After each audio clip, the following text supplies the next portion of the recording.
ಮಾನ್ಯ ಅಧ್ಯಕ್ಷರೇ, ಅವರಿಗೆ ಬಹುಶಃ ನಮ್ಮ ಉತ್ತರ ಸರಿಯಾಗಿ ಅರ್ಥ ಆಗಲಿಲ್ಲ ಅಂತ ಕಾಣಿಸ್ತದೆ. ಶೆಟ್ಟರಿಗೆ, ಕೇಂದ್ರ ಸರ್ಕಾರ ಇತ್ತೀಚೆಗೆ 15 ವರ್ಷ ಹಳೇದಾಗಿರ್ತಕ್ಕಂಥ ವೆಹಿಕಲ್ಸ್ ಅನ್ನ ನೀವು ಅದನ್ನ ರೆಕಾರ್ಡ್ಸಿಗೆ ಹಾಕಬೇಕು, ತೆಗಿಬೇಕು ಅಂತ ಹೇಳಿ, ಡಿಸ್ಕಾರ್ಡ್ ಮಾಡಬೇಕು ಅಂತ ಹೇಳಿ ಸೂಚನೆಯನ್ನು ಕೊಟ್ಟಿದ್ದಾರೆ. ನಮ್ಮ ರಾಜ್ಯದಲ್ಲಿ ಪೊಲೀಸ್ ಇಲಾಖೆಯಲ್ಲಿ ಸಾವಿರಾರು ವೆಹಿಕಲ್ಸ್ ಅನ್ನ ಈಗ ಅವರು ರಿಪ್ಲೇಸ್ ಮಾಡ್ತಾ ಇದ್ದೇವೆ ಹಂತ ಹಂತವಾಗಿ. ಅದೇ ರೀತಿ ಅಗ್ನಿಶಾಮಕ ಇದರಲ್ಲಿ ಕೂಡ ನಾವು 2-3 ಸ್ಟೆಪ್ಸ್ ಅನ್ನ ತಗೊಂಡಿದ್ದೇವೆ. ಒಂದು 15 ವರ್ಷದ ವೆಹಿಕಲ್ಸ್ ಅನ್ನ ಇನ್ನೂ ಸ್ವಲ್ಪ ಮುಂದಕ್ಕೆ ಸಮಯ ಕೊಡಿ ಅಂತೇಳಿ ಕೇಂದ್ರ ಸರ್ಕಾರಕ್ಕೆ ಕೇಳಿಕೊಂಡಿದ್ದೇವೆ. ಎರಡನೇ ಸ್ಟೆಪ್ಪು, ನಾವು ನಮ್ಮಲ್ಲಿರ್ತಕ್ಕಂಥ ಹಣ, ಕೇಂದ್ರದ ಹಣ ಬೇರೆ, ರಾಜ್ಯದ ಹಣದು ಬೇರೆ, ನಮ್ಮಲ್ಲಿರ್ತಕ್ಕಂಥ ಹಣವನ್ನು ಕೂಡ ಉಪಯೋಗ ಮಾಡಿಕೊಂಡು ಈಗಾಗಲೇ 200 ವೆಹಿಕಲ್ಸ್ ಅನ್ನ ಪರ್ಚೇಸ್ ಮಾಡೋದಕ್ಕೆ, ರಿಪ್ಲೇಸ್ ಮಾಡೋದಕ್ಕೆ ನಾವು ಟೆಂಡರ್ ಕರೀತಾ ಇದ್ದೇವೆ. ಇನ್ನು ಮೂರನೇದು, ಕೇಂದ್ರ ಸರ್ಕಾರಕ್ಕೂ ಹಣ ಕೇಳಿದ್ದೇವೆ. ಕೇಂದ್ರ ಸರ್ಕಾರಕ್ಕೆ ಸುಮಾರು 175 ಕೋಟಿ ರೂಪಾಯಿ ಹಣವನ್ನ ವಿವಿಧ ವೆಹಿಕಲ್ಸ್ ಗಳಿಗೆ ಕೊಡಬೇಕು ಅಂತ ಹೇಳಿ ನಾವು ಈಗಾಗಲೇ water tender, water bowser, mini water tender, ಆಮೇಲೆ ಟೋಯಿಂಗ್ ಟೆಂಡರ್ಸ್, ಇವೆಲ್ಲದಕ್ಕೂ ಕೂಡ ಸುಮಾರು 175 ಕೋಟಿ 37 ಲಕ್ಷಕ್ಕೆ ನಾವು ಅವರಿಗೆ ರಿಕ್ವೆಸ್ಟ್ ಅನ್ನ ಕೇಳ್ಕೊಂಡಿದ್ದೇವೆ.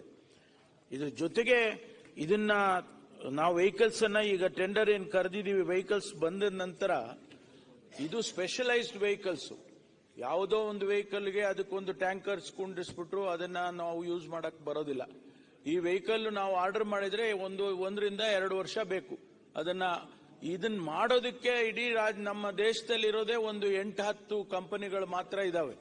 ಹಾಗಾಗಿ ಸ್ವಲ್ಪ ನಿಧಾನ ಆಗ್ತದೆ. ಆದ್ರೂ ಕೂಡ ನಾವು ಪ್ರಯಾರಿಟಿ ಮೇಲೆ ಈ ಕ್ರಮವನ್ನು ತಗೊಂಡಿದ್ದೇವೆ. ನಿಮ್ಮ ಹತ್ರ ಈಗ ಒಂದು ಅಗ್ನಿ ವಾಹನ ಇದೆ, ಒಂದು QRV ವಾಹನ ಇದೆ, ಕಂಪ್ಲೀಟ್ಲಿ ಇಲ್ಲ ಅಂತಲ್ಲ. ಆದ್ರೆ ಸಪ್ಲಿಮೆಂಟ್ ಮಾಡಬೇಕು ಅನ್ನುವಂಥದ್ದು ಖಂಡಿತವಾಗಿ ಮಾಡ್ತೇವೆ. ಮಾನ್ಯ ಅಧ್ಯಕ್ಷರೇ, ಆ QR ಗಾಡಿ ಆಗ್ಲಿ ಮತ್ತು ಚಿಕ್ಕ ಗಾಡಿ, ದಯವಿಟ್ಟು ಅದರಿಂದ ಯಾವುದೇ ಪ್ರಯೋಜನ ಆಗುದಿಲ್ಲ. ಮಾನ್ಯ ಸಚಿವರೇ, ಇದ್ರ ಬಗ್ಗೆ ಸ್ವಲ್ಪ ತಿಳ್ಕೊಳ್ಳಿ. ಇದು ತೀರಾ ಇಂಪಾರ್ಟೆಂಟ್ ಇದ್ದಂಥದ್ದು. ಅಗ್ನಿಶಾಮಕದ ಗಾಡಿ ಇಲ್ಲದೆ ಇದ್ರೆ ನೀವು ಬಹಳ ಕಷ್ಟ ಇದೆ, ನಮಗೆ ಬಹಳ ಕಷ್ಟ ಇದೆ. ಪ್ರತಿಯೊಂದು ಊರಿಗೂ, ಪ್ರತಿಯೊಬ್ಬರಿಗೂ ಇದು ಅವಶ್ಯಕತೆ ಇದ್ದಂಥದ್ದು. ಇದನ್ನ ದಯವಿಟ್ಟು ಮಾಡಬೇಕು. ನಾನು ಮಾನ್ಯ ಸಚಿವರ ಹತ್ರ ಒಂದು ವಿನಂತಿಯನ್ನು ಮಾಡಿದ್ದೆ ಮೊನ್ನೆ ಮೌಖಿಕವಾಗಿ, ಹೀಗೆ ಸಹಜವಾಗಿ. ಅದೇನಂತ ಹೇಳಿದ್ರೆ, ನಿಮ್ಮ ಹೈವೇ ಪೆಟ್ರೋಲಿಂಗ್ ಗಾಡಿ ಏನಿದೆಯಲ್ಲ ಮಾನ್ಯ ಅಧ್ಯಕ್ಷರೇ, ಇದರಿಂದ ಏನೂ ಪ್ರಯೋಜನ ಇಲ್ಲ ಅನ್ನುವಂಥದ್ದನ್ನ. ಹೈವೇ ಪೆಟ್ರೋಲಿಂಗ್ ಬರೇ ಹಣ ದೋಚುವಂತ ಕೆಲಸ ಅವರು ಮಾಡ್ತಾ ಇದ್ದಾರೆ ಅನ್ನುವಂಥದ್ದನ್ನ ಮೊನ್ನೆ ಸಚಿವರ ಗಮನಕ್ಕೆ ತಂದಿದ್ದೇನೆ. ಅದರಿಂದ ಪ್ರಯೋಜನ ಇಲ್ಲ, ಅದನ್ನು ಬಂದ್ ಮಾಡಿಸಿ.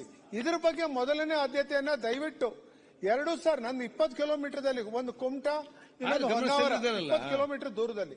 ಈ 20 ಕಿಲೋಮೀಟರ್ ದೂರದಲ್ಲೂ ಗಾಡಿ ಇಲ್ಲ ಅಂದ್ರೆ ಹೇಗಿರ್ಬೇಕು ಹೇಳಿ? ಯಾವ ರೀತಿಯಾದ ಉತ್ತರಗಳನ್ನ ನಾವು ಜನಸಾಮಾನ್ಯರಿಗೆ ಕೊಡಬೇಕು ಅನ್ನುವಂಥದ್ದನ್ನ ದಯವಿಟ್ಟು ಹೇಳಿ.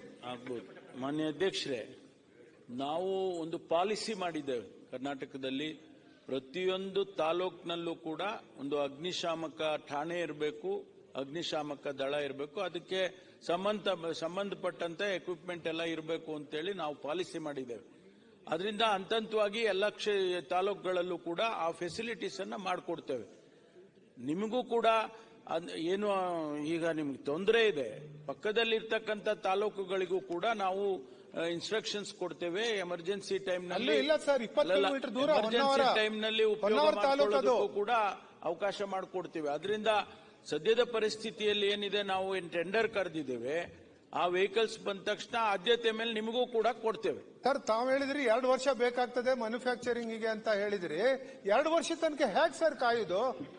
ಈಗಾಗಲೇ ನಿಮ್ಮ ಹತ್ರ 2 ವೆಹಿಕಲ್ ಇದೆ ಮಾನ್ಯ. ಆಯ್ತು ಸರ್, ಅಧ್ಯಕ್ಷರೇ ದಯವಿಟ್ಟು ಇಂಥ ವಿಷಯದಲ್ಲಿ ಸ್ವಲ್ಪ ದಯವಿಟ್ಟು ಈ ವಿಷಯ ದಯವಿಟ್ಟು ಅಂದ್ರೆ ನಾನು ಈಗ ಮ್ಯಾನುಫ್ಯಾಕ್ಚರ್ ಮಾಡಿ ನಾಳೆ ಬೆಳಿಗ್ಗೆ ಕೊಡಕ್ಕಾಗೋದಿಲ್ಲ ಮಾನ್ಯ ಸದಸ್ಯರೇ. ಸಮಯ ಬೇಕೇ ಬೇಕು.